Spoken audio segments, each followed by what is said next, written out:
Hein?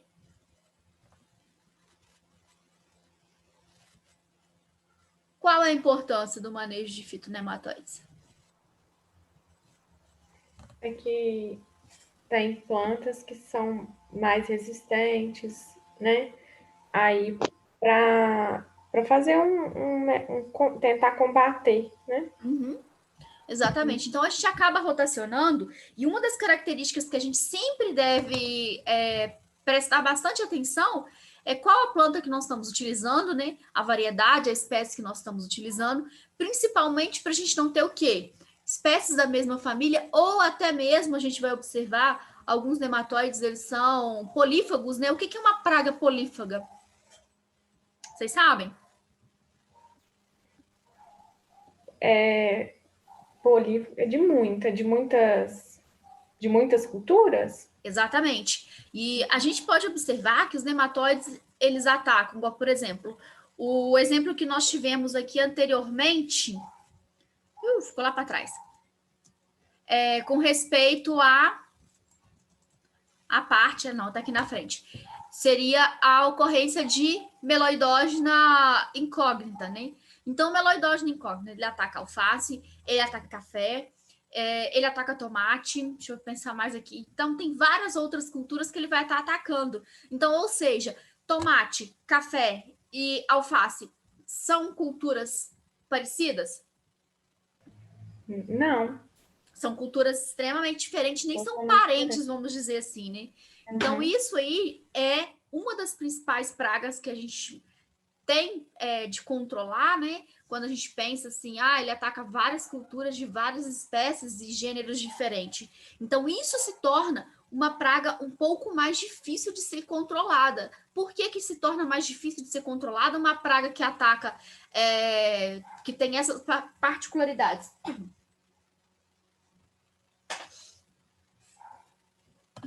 Porque a oferta para ela é muito grande, né? De Exatamente. Então, por exemplo, eu tô com café. Não sei se vocês já chegaram a ver o consórcio de café com tomate? Ou vocês eu nunca não, viram? eu nunca vi não. Alguém já viu? Vamos lá, galera. Pode interagir hoje. Não paga nada, nem perde ponto. Eu vi esse tipo de. Essa rotação de cultura. Rotação não. Essa interação de cultura no Alto do Caparaó. Eu olhei ali na região de Pedra Menina, eu fiquei assim, gente, como assim? E aí, vocês acham que seria uma boa ou uma coisa ruim para você estar consorciando? Hein?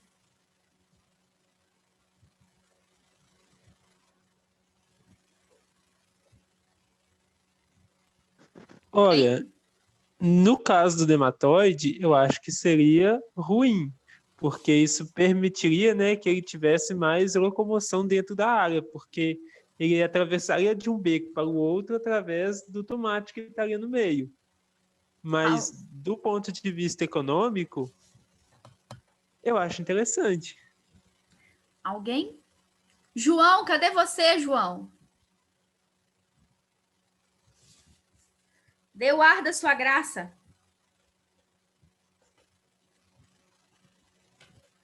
Eu acho que ele não tá aí, não. Alguém quer opinar mais alguma coisa com relação a isso aí? Quem dá mais, quem dá menos? Eu também concordo com o Vitor. Então vamos parar para pensar no seguinte, né? Seria bom ou não, né, o consórcio de café com tomate? Aí, Vitor, com aquela famosa frase de agrônomo, né? Depende. Depende do quê?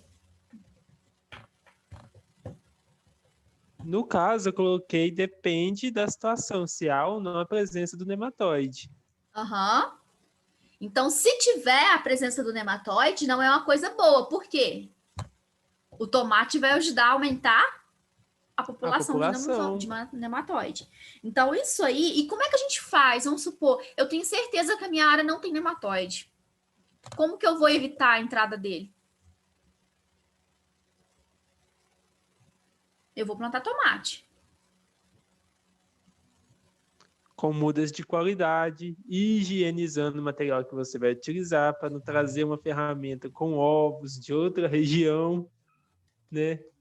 Esse mundo ainda tem salvação. Muito bem, exatamente isso aí. Então, a gente tomando todas essas precauções, quando a gente sabe que tanto o nematóide quanto qualquer outro patógeno, né, seja ele envolvendo a parte de doença, seja ele envolvendo a parte de insetos, até mesmo de plantas daninhas, então a gente sabendo que não existe a presença dele ali, a gente tem que evitar ao máximo a entrada dele, né? Que uma vez que ele entrou, é difícil para a gente acabar com a presença daquele organismo ali dentro da área, né? Então, com isso aí, nós vamos analisar agora o que seria aí as nossas tabelas, né, de espécies que podem diminuir ou aumentar a população de nematóide. Então, aqui no caso, nós temos tipos diferentes de nematóide, né? Heteroda glycinis, que é o nematóide do cisto da soja, o Meloidógena javanica, o Meloidógena incógnita. Esses dois tipos de nematóide aqui, tanto javanica quanto incógnita, eles são nematóides que ocasionam a formação de galhas, né, no sistema radicular, sendo que é um nematóide que é muito presente na nossa região. A gente vai encontrar ele com uma frequência muito maior do que esses outros. O Rhotilencos reniforme, o Pratylencos braxiurus. Então, esse Pratylencos aqui, ele acaba atacando mais a cultura de cultivo de bananeira. O Rhotilencos a gente vai observar um pouquinho mais, tanto em atacando a bananeira, como também em algodão. E o Pratylencos, uma outra cultura que ele ataca é a cultura do coqueiro. Então, essas aqui são espécies que eles estão atacando algumas culturas aí, né? E a gente pode observar que dentro dos gêneros de nematóide, né? Nós temos aqui as nossas espécies, nós temos aqui culturas principais e culturas de cobertura. Então, por exemplo, se eu tenho lá na minha área, eu tenho as culturas principais da minha área: soja, sorgo, milho, cana, girassol, amendoim, feijão, arroz e algodão. Então, essas são as minhas culturas principais. Então, essa é a minha fonte de renda maior. Porém, no período de entre safra deles, eu vou estar intercalando com uma outra cultura. Então, seria o quê? As nossas culturas de cobertura. E aí vem as nossas culturas de cobertura que vai estar auxiliando ali, né, no acréscimo de matéria orgânica para dentro daquela área. Eu vou poder usar o quê? Crotalária, braquiária, nabo forrageiro, milheto, aveia preta, feijão calpe, mucuna, feijão guando. Então, essas são espécies que são muito utilizadas, principalmente na parte de adubação verde. E aí vocês vão observar bastante isso aí, caso vocês procurarem por aí, né? For futuramente que aluno tem essa mania, eu vou disponibilizar, inclusive, para vocês no AVA, eu tenho alguns livrinhos em PDF de nematóide. Então, quem quiser, tenha isso em mãos, porque esses materiais acabam depois fazendo falta para a gente quando a gente chega a campo. Você sabe que você viu, você não lembra, mas você tem um material para você consultar. Então, dentro da literatura aí, a gente observa que uma das recomendações que eles utilizam, né, para controlar seria a questão aí da utilização de espécies de cobertura, que seriam utilizados aí principalmente as leguminosas. Tem a tendência de reduzir a população de nematóides. Por que ela tem a tendência de reduzir? Geralmente, a maior parte das leguminosas, né, elas formam tipo uma armadilha para o nematóide. Então, elas vão emitir exudados radiculares. Qual que é a importância dessa emissão desses exudados radiculares? E aí? Falei grego agora, né? Qual que é a importância?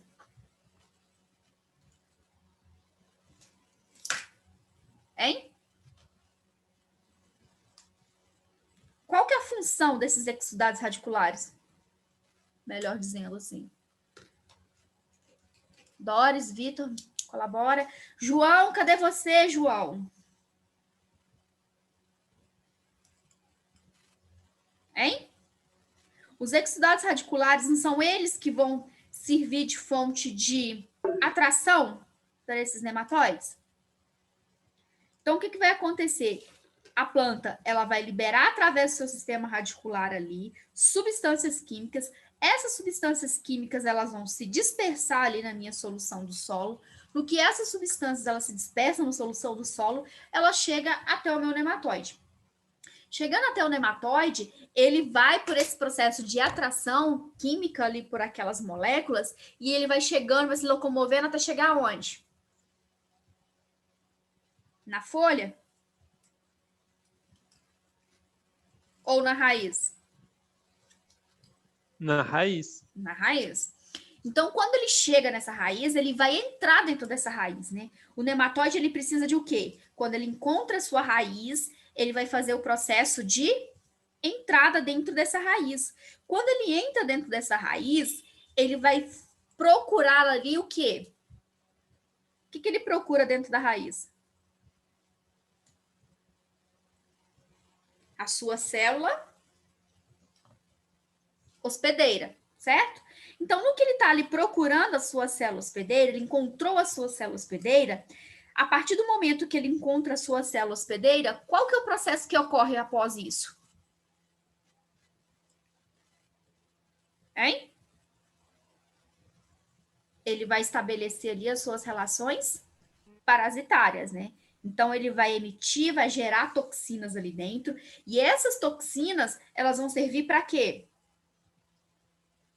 Formação da galha. Formação da galha ou outros processos que vai acabar deteriorando essa célula, né?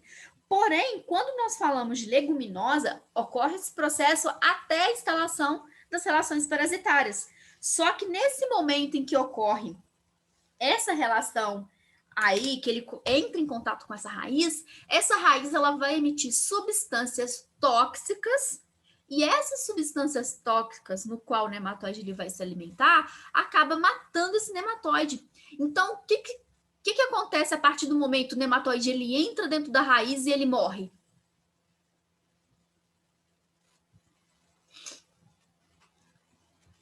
Hein? Ele entra da raiz e ele acaba morrendo, não completa o ciclo de vida, né?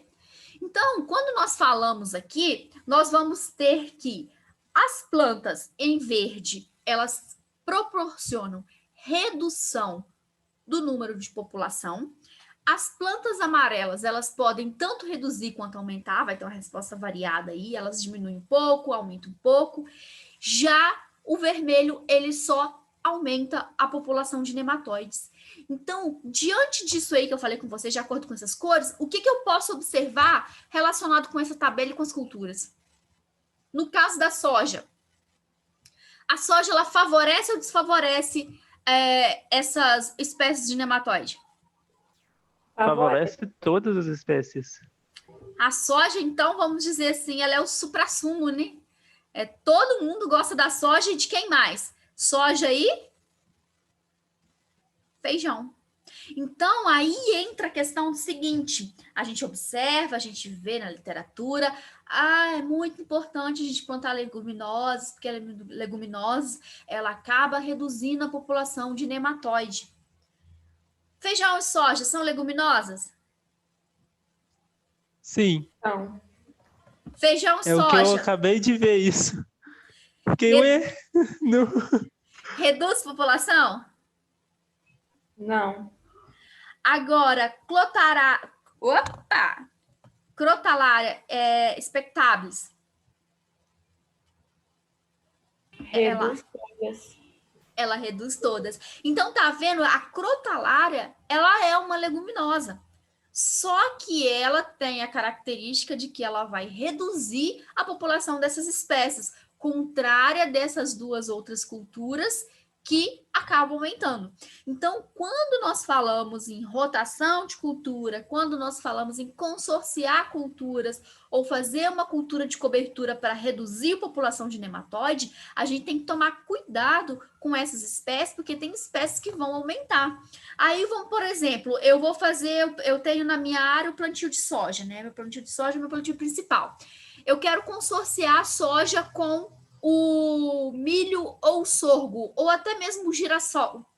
Amo girassol. Eu posso consorciar, fazer em períodos de entre safra, o plantio de milho e girassol para diminuir o nematóide do cisto da soja?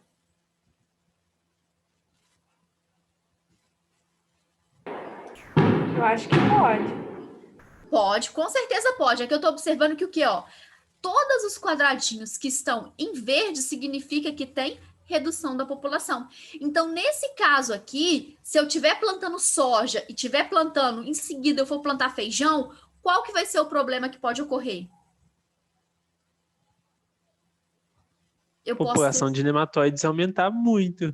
Posso ter, e além do mais, posso nem produzir, né? Porque ele já aumentou com um cultivo. Vem o outro cultivo, o que vai acontecer com esse outro cultivo? Já tem a população alta. Talvez esse cultivo nem consiga sobreviver a essa parte, porque a população já está alta. Caso ele consiga ainda se desenvolver, eu vou estar aumentando mais ainda a população, correto?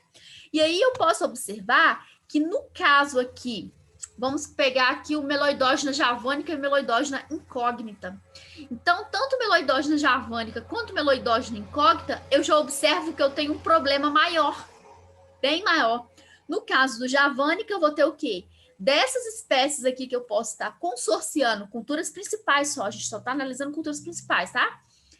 Eu posso estar trocando a minha cultura para o algodão. No caso, se eu estiver plantando uma soja, ou eu plantar um sorgo, ou um milho, ou talvez um amendoim, eu posso ter uma redução, como eu posso ter um aumento na minha população. Então, isso aí você vai correr o risco? Não, né? É melhor a gente pegar uma outra cultura que a gente tem certeza que não vai dar nenhum problema. Já o meloidógena incógnita, essa aqui é a pior praga que existe. Olha a situação dele. É um nematóide que a gente encontra em quase todos os locais, hoje já está bem disseminado, e a única espécie de culturas principais que a gente poderia estar utilizando aqui seria o quê? O amendoim. Já o Rotilencos reniforme e o Pratilencos piorou, né? Olha o Pratilencos aqui como que tá ocasionando aqui as minhas culturas principais, praticamente todas, né? Elas estão aumentando a população. Já quando eu pego aí as minhas culturas de cobertura, principalmente uma das coisas que vocês vão ouvir falar muito dentro da área aí de agricultura orgânica, agroecologia, que tanto aveia preta, feijão guando e mucuna são ótimos para controle de nematóides. Analisando essas três culturas que eu falei aqui, o que vocês me dizem com relação a essas espécies que nós estamos analisando? Vamos lá. Feijão guando. Feijão guando é ótimo? Não é muito bom. Não é muito bom. Não. Mucuna.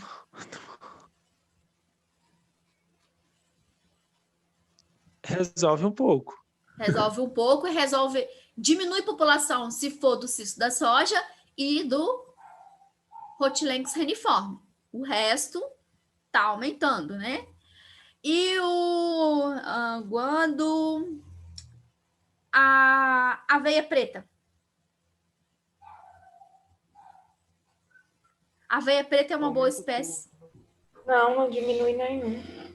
Então, com isso aí, a única espécie que ela é mais propícia para redução de população de nematóides seria a crotalária. Só que aí nós vamos ter várias espécies de crotalária. Analisa essas duas espécies de crotalária aqui. Elas têm a mesma característica? Tá vendo que ela vai diferir? Não. Ela difere. Então, a gente tem que olhar, porque dependendo, a gente tá com um gênero, eu tô usando o gênero crotalária. Só que a espécie, ela é diferente. Aí, por exemplo, eu compro lá a crotalária jússia para controlar meloidógena incógnita e javânica. Vai funcionar? Pode ser que sim, não. Pode ser que não, né? Vai ter ali, vai variar um pouquinho de acordo com as condições ambientais também, né? Então, isso aí já me diz o quê? Eu tenho que ficar de olho no que eu tô comprando também, porque nem sempre eu vou conseguir fazer essa redução. Uma outra coisa que eu queria chamar bastante atenção para vocês, que seria a cultura do girassol. Quando a gente analisa alguns trabalhos, a gente vai observar por aí que o girassol ele está sendo utilizado para tentar controlar nematóide. E aí a gente observa que é o seguinte, ele é muito bom para controlar o nematóide do cisto da soja e também para controlar o Rhotilenchus reniforme. Então, esse Rhotilenchus reniforme aqui, excelente. Agora, se eu for analisar o girassol para controlar meloidógeno javânico incógnito, que a gente acha principalmente em hortaliças, a gente já vê que não é tão bom. Então, a gente tem que pensar em algumas coisas para a gente estar manejando. Então, quando a gente fala na parte de manejo fitossanitário, a parte de manejo integrado, ela não é uma coisa simples de ser feita. Muita gente tem a noção de que isso é coisa mais besta, né? Manejo integrado seria uma coisa idiota. Não é idiota. É a coisa mais complicada que existe. Eu acho que é por isso que as pessoas têm um pouco a tentar utilizar essas técnicas de controle, né? Porque se você for parar para pensar, esse quadro aqui, ele é simples ou ele é complexo? Complexo. Na hora de Ainda você... mais que se tiver lá 2 espécies de nematóides. Como que faz? Exatamente. Eu tenho que ver se essa espécie, ela é o quê? Ela auxilia na redução dessas 2 espécies de nematóide. Então, assim, é mais trabalhoso. Porém, a longo prazo, ele é muito mais eficiente do que a gente utilizar um controle químico logo de cara, né? Então, isso aí, fica aí a dica para vocês. Depois vocês gravem esse quadradinho aí, que produtor adora te perguntar isso, principalmente se vocês forem trabalhar aí numa área mais agricultura familiar, que eles mexem um pouquinho mais com... quer mexer um pouco mais com a parte orgânica. Isso aqui pega muita gente, tá? E aí nós vamos ver que uma outra forma de reduzir aí a minha população de nematóides seria através do quê? Da adição de matéria orgânica. Uma outra característica interessante quando nós pensamos aqui com essa questão de rotação de cultura e utilizar essas culturas de cobertura seria que o quê? Essas plantas, vocês conseguem cortar ela para fazer adubação verde, que é esse processo, né? A gente corta essas plantas para fazer adubação verde. Então, por exemplo, eu vou plantar aí um feijão guando ou uma mucuna, ou um feijão de porco. Para utilizar ela em adubação verde, qual que é o momento de corte? Quando ela ainda está nos primeiros meses de desenvolvimento, ainda verde, com bastante ramos, né? Como que eu vou descobrir, então, o momento exato de eu cortar? Ainda verde, mas aí ela tem um pico. Toda planta, vamos pegar um pouquinho da fisiologia vegetal, né?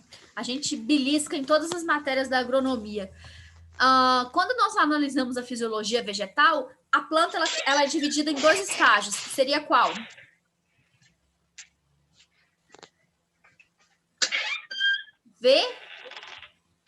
Vegetativo e reprodutivo, correto? Reprodutivo. Então, a planta ela vai atingir o seu máximo de matéria quando? Quando as flores estão abrindo. Quando ocorre aí o processo de formação e começou a abrir a flor. Quando começa a abrir a flor, ela já parte para a parte reprodutiva. Então, esse momento que ela parte para a parte reprodutiva, qual que vai ser a implicação disso na fisiologia?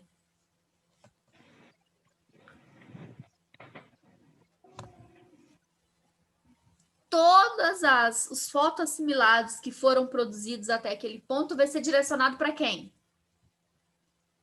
Para o desenvolvimento do fruto, né? Por quê? Vocês sabem? Vocês lembram?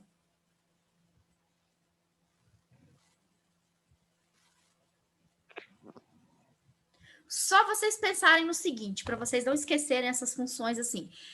São 2 coisas importantes que eu vou falar com vocês hoje. Aprendam fisiologia. A fisiologia ela vai ser importante em toda a área da agronomia.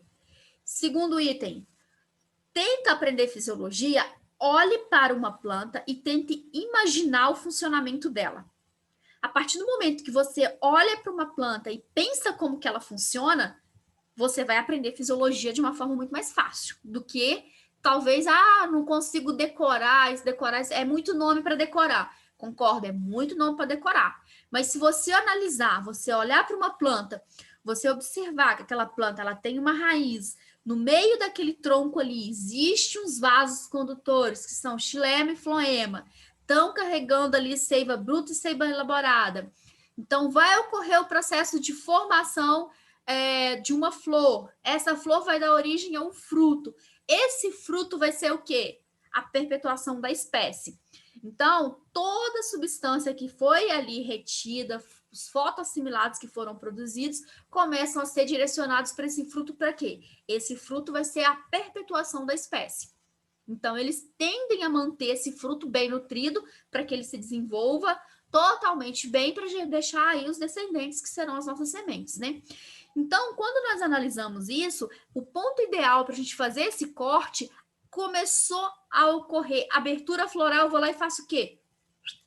Corto, que ali eu atingi o máximo de acúmulo de fotoassimilados. Se eu parar, deixar florescer, abrir flor, formar fruto, existem 2 problemas que podem ocorrer. Quais seriam?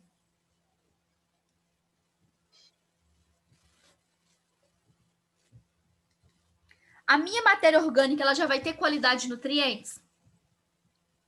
Vai ter uma redução da matéria orgânica, né? E depois que ela madurar, tipo assim, já pode acontecer o risco de ter sementes formadas e depois, quando você não quiser, a planta vai estar nascendo. E aí ela se torna uma planta? Praga. Exatamente. Aí ela vai me gerar e ela vai passar de uma cultura que era para me gerar benefícios para começar a me trazer dor de cabeça.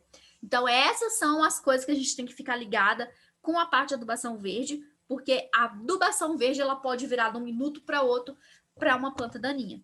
Então, aí ela pode começar a me gerar problema.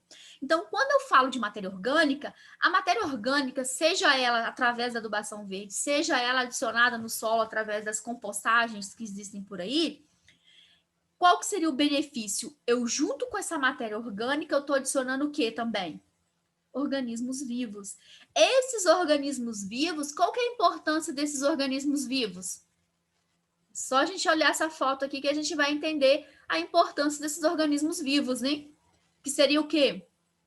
Que a gente casa junto com a parte de controle biológico. Então, esses organismos vivos, e aí que entra uma coisa bem interessante, que assim, até agora, até pouco tempo atrás, né? Controle biológico é uma prática muito recente ainda e ainda pouco difundida e pouco aceita, principalmente por produtores mais antigos. Quando a gente analisa por que surgiu o controle biológico, né? Então, assim, o homem foi degradando, foi ocorrendo o quê? Extinção desses organismos que naturalmente continham ali dentro daquela área. Então, no que ocorre redução desses organismos dentro da área, o que vai ocorrer também? Eu tenho um aumento da minha praga, um aumento da minha população de nematóides, vamos colocar assim. Então, quando eu estou adicionando matéria orgânica, eu também estou adicionando o quê? Eu estou reestabelecendo a minha microfauna do solo, ou a minha microbiota do solo. Então, quando eu restauro essa microbiota do solo, ali as coisas naturalmente elas vão tender o quê? A natureza ela tende a equilíbrio. Ela vai buscar o equilíbrio. Então, quando eu estou adicionando esses organismos, elas acabam auxiliando ali no processo de manutenção da população de nematóides em níveis baixos, que aí eles começam a ter competição por alimento, competição por espaço, competição por água e por aí vai, né? Então, ela pode reduzir tanto de maneira direta quanto de maneira indireta. A indireta vai ser através dessa desenvolvimento desses micro-organismos, e a forma direta é que esses materiais, ao gerar o processo de decomposição, né, igual, por exemplo, eu tenho aqui um corte aqui de um feijão guando que foi utilizado para a parte de adubação verde. Então, esse feijão aqui guando, essas plantas aqui, ou um feijão, qualquer outro feijão, né? Ou uma crotalária, por exemplo, quando eu faço esse corte, esse material vai se decompor. No partir do momento que ocorre a decomposição desse material, começa a ocorrer aí a formação de ácidos fúlvicos, ácidos úmicos, e acaba que esses ácidos se tornam tóxicos para esses nematóides. Então, pode ocorrer o efeito tanto nematicida quanto nematostático. Eu posso ter, por exemplo, paralisar o desenvolvimento de um nematóide, não ocorrer eclosão de um ovo, ou até mesmo juvenil de segundo estágio, que é a fase infectiva dos nematóides, né? Eles acabam ficando paralisados ali devido a essas substâncias. Então, essas substâncias, depois, quando acaba baixando a concentração, esse juvenil ele pode voltar a se locomover, os ovos podem retornar a eclodir ou não. E a partir desse momento, talvez a minha cultura, ela já passou daquela fase em que o ataque desse nematóide seria prejudicial na minha produção final. E aí, o que vai acontecer? Esses metabólitos aí também, né, esses metabólitos tóxicos, tanto ácidos graxos, como pode ter a liberação de amônia, que também é altamente tóxica, vai ocorrer o quê? Ela vai desfavorecer esses nematóides. Além do que, matéria orgânica, ela vai melhorar a estrutura do meu solo, melhor estrutura do solo, eu vou ter maior aeração, maior umidade, melhor desenvolvimento do sistema radicular, e por aí só vai gerando benefícios, né? E, além do mais, vai fornecer o quê? Substrato para multiplicação aí dos meus organismos para o controle biológico.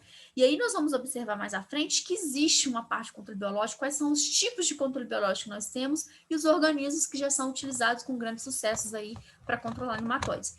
Uma outra questão aí que vai estar envolvida, né, com a redução da população de nematóides seria a parte de nutrição. Então, a nutrição ela tem uma ação direta sobre a planta e indireta sobre o nematóide. Como assim uma ação direta sobre a planta e indireta sobre o nematóide? O que vocês me dizem a respeito disso?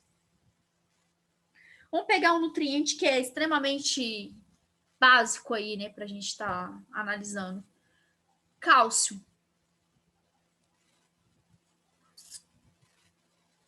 Qual que é a importância do cálcio?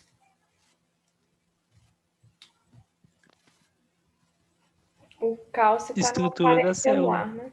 Estrutura celular. Então, se torna a planta mais resistente. E aí envolve uma outra questão de que uma planta bem nutrida, ela é uma planta o quê? Mais resistente, correto? Vamos pegar vocês aí.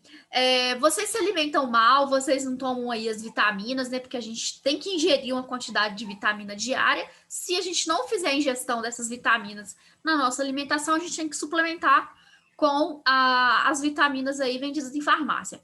Vamos supor que vocês não fazem essa suplementação de vitaminas, nem comem a quantidade de vitaminas necessárias para o bom desenvolvimento do seu organismo. Qual que vai ser a consequência? Olha o corona aí, galera. Imunidade vai ficar baixa, né? Você vai ter uma imunidade baixa.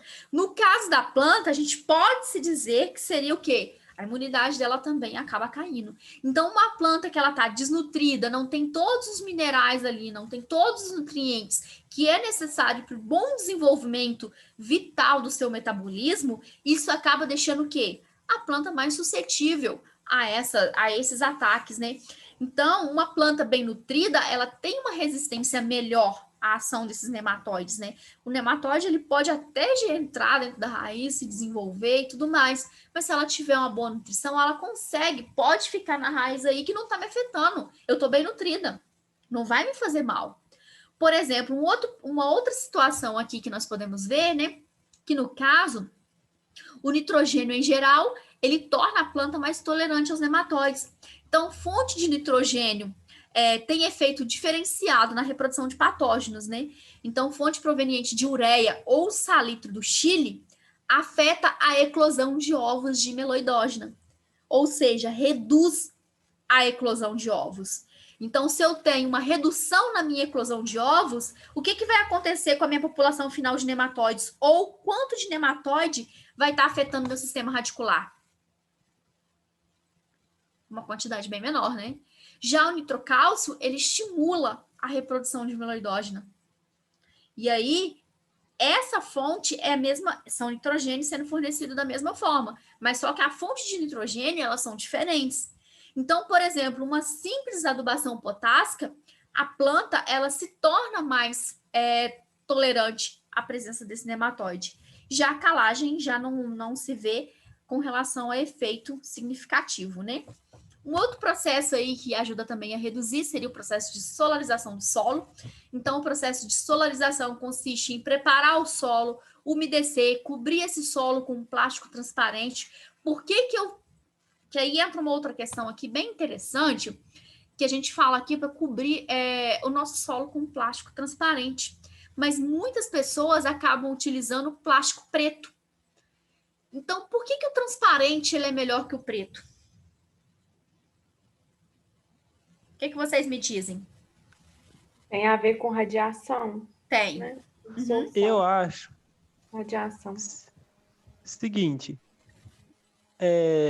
controle de plantas daninhas, porque a luz vai chegar, a radiação, né?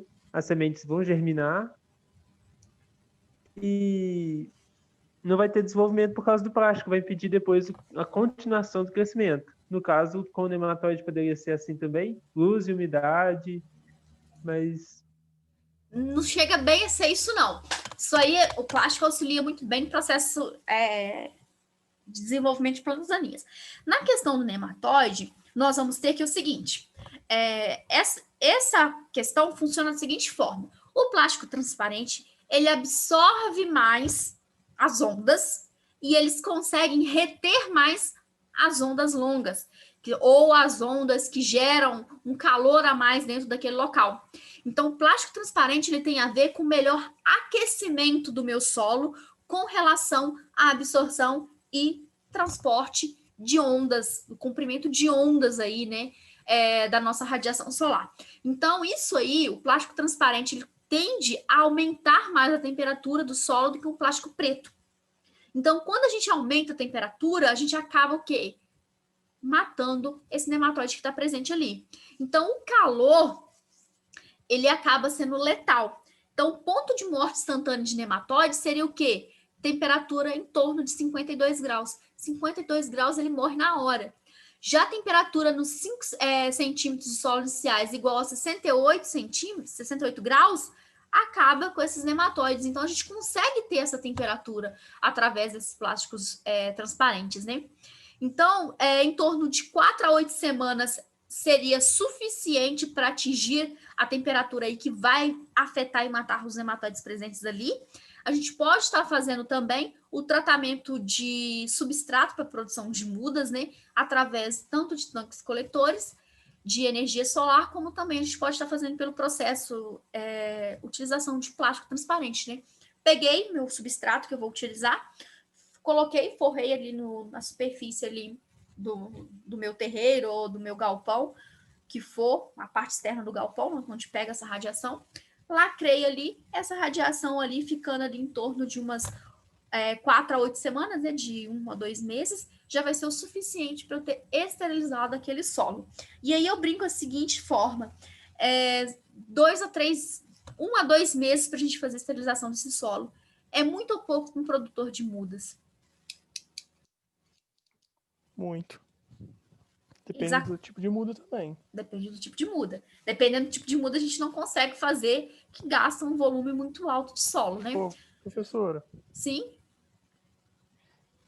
você falando nesse controle de manejo nematóide no solo. Se eu fizer um sistema de mulching, que é aquele no café, por exemplo, vou fazer esse sistema de mulching no café. Você acha que teria uma influência benéfica? Sim. No caso, teria que ser a lona transparente ou preta.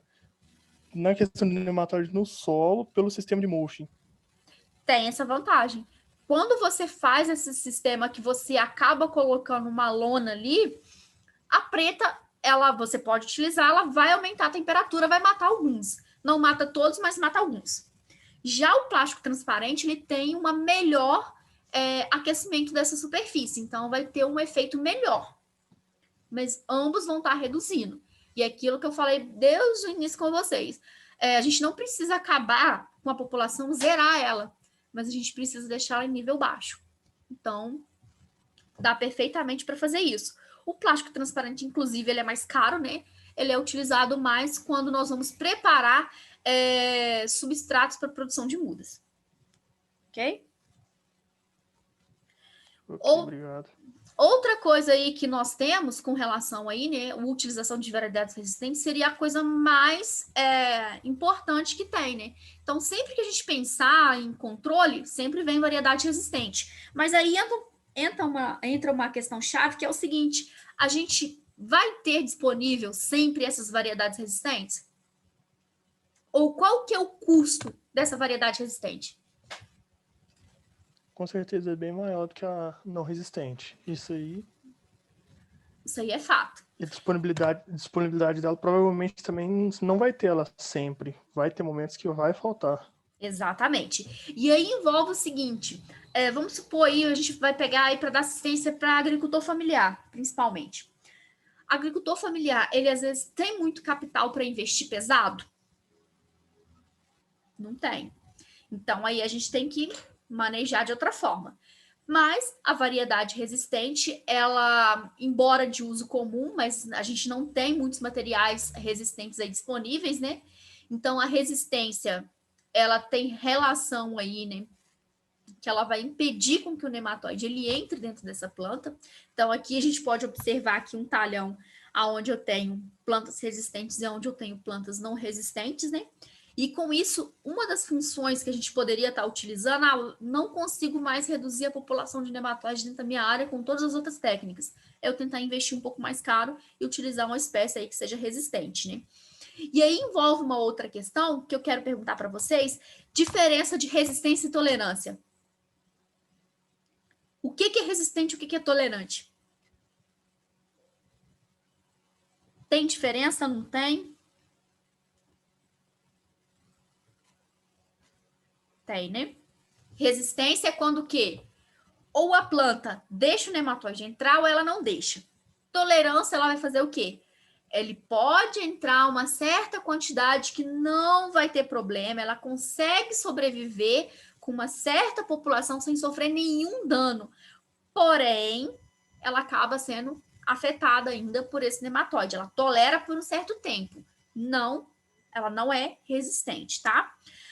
Uma parte aqui que eu vou falar aqui mais rápido, porque eu acabo falando demais, a nossa aula já está acabando, a parte de controle biológico.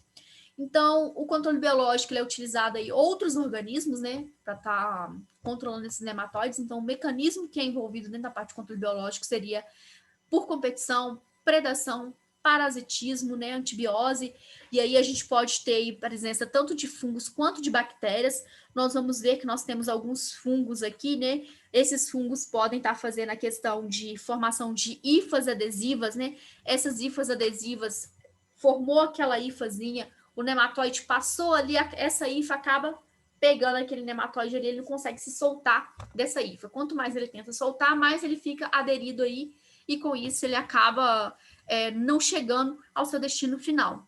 Nós temos também aí os anéis de constrição, né? Acaba que essas hifas, elas estrangulam o nematóide. A gente pode observar aqui, ó, o processo de estrangulação desses nematóides.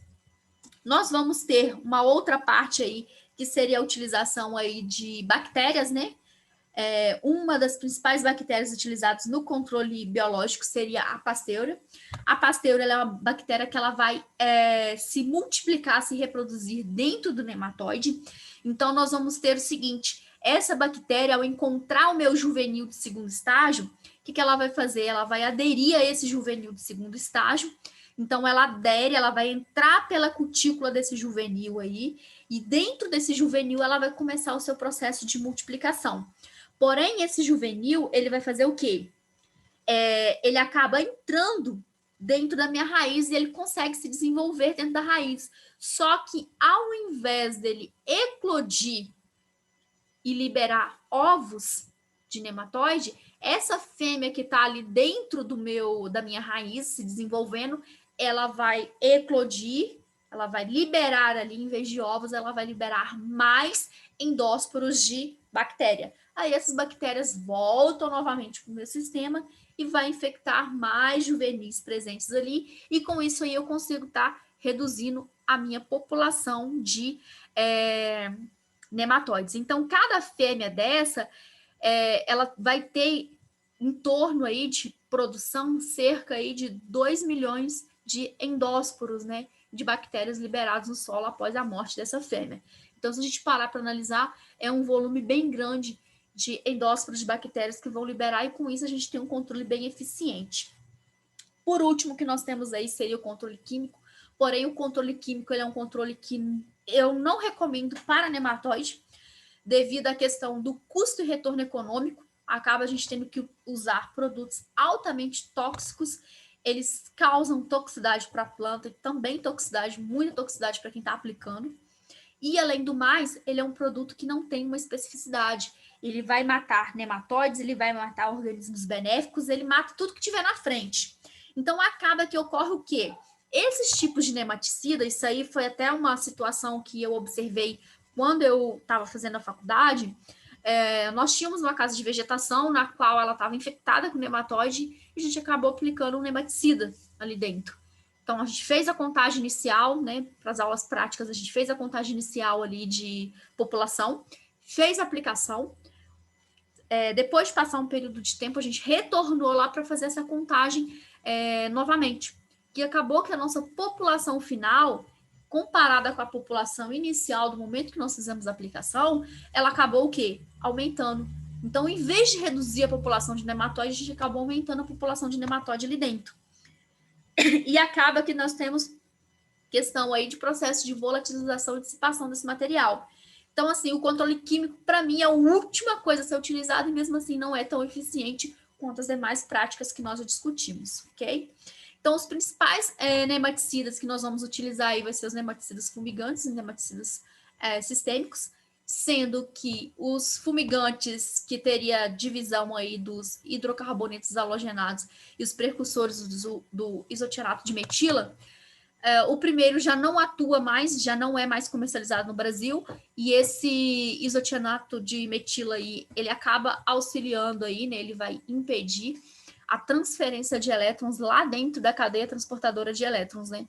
Então, no que inibe esse processo aí da cadeia de transporte de elétrons, a gente não tem a formação de ATP, e a partir da não formação de ATP, acaba que o organismo ele entra em colapso por falta de energia, né? Então, nós vamos ter os nematicidas mais utilizados, são os mais modernos aí, vai incluir aí os organofosforados, os carbamatos, né? Esses são os mais utilizados que nós vamos observar, mas é o que eu falei com vocês. Esses nem sempre são tão efetivos quanto a utilização dos outros métodos, ok? Vou encerrar nossa aula por aqui, tá? Então, seguinte, vocês, eu não cheguei a abrir ainda o chat. Vocês vão me dizer aí quantas pessoas deram nome aí, que eu não vou nem abrir para não falar que eu tô favorecendo um ou favorecendo o outro. Quantas pessoas tiveram aí? 14 agora com o Hudson. Esse negócio do chat é pra quê? Que eu cheguei atrasado no bolinho. Tá. Quem chegou aí por último, seguinte, eu vou dar um curso de proteção sustentável de plantas. Ele vai iniciar no dia 21 de novembro, vai até o dia 19 de dezembro. Serão aos sábados à tarde, tá? Então, esse curso é um curso de 40 horas e eu vou estar sorteando 2 vagas nesse curso, que é um curso onde ele vai ter um pequeno custo aí na colaboração dele. Então, para os meus alunos, hoje eu vou dar um sorteio aí de 2 vagas no curso. E quem é meu aluno tem um cupom aí de desconto de 20% no valor dele, ok? Deu 14, vamos lá, coloca o nome aí quem não colocou. 1, 2,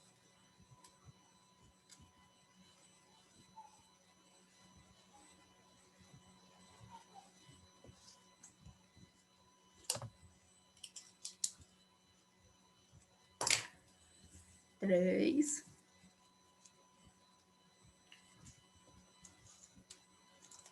4,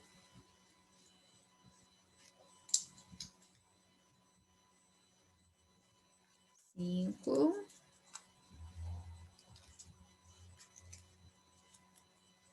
6, 7, 8,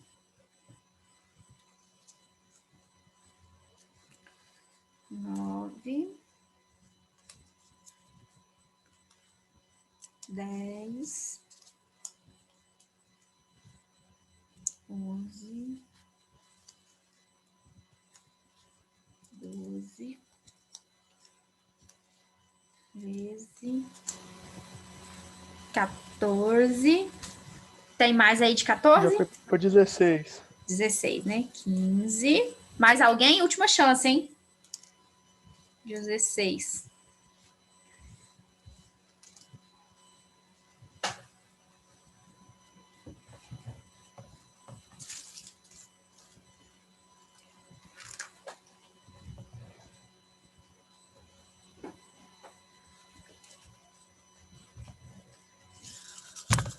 Vamos lá. Vários papeizinhos aqui.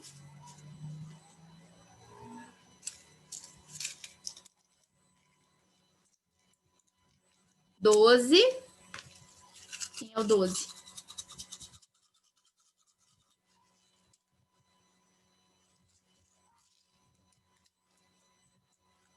Dez. Vou dar sortear mais um aqui.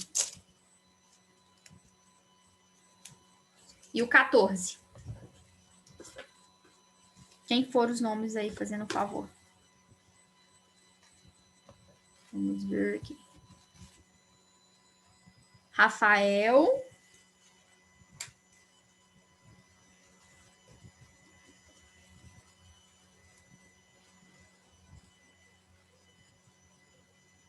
Cristiano. Foi o Rafael, Cristiano e Hudson. Beleza? Então, gente, ó, qualquer dúvida que vocês tiverem, só entrar em contato, tá? Qualquer coisa que vocês quiserem perguntar aí, tiver algum problema aí, quiser trocar uma ideia, é só me mandar uma mensagem lá, beleza? Então, até a próxima semana. Bom feriado aí para vocês de amanhã. Até. Boa noite, feriado? Amanhã é feriado em Manhuaçu. Ah, meu Deus. Sério? Nem tô lembrando, que bom. Pois é, a galera da meteorologia aí vai ficar 15 dias sem aula. Só a próxima semana aí que vai ter aula comigo. Fazer atividade, né? Uns vão fazer, outros não, né? O balanço hídrico tá aí para vocês calcularem. Ó, boa noite para vocês, galera. Boa noite.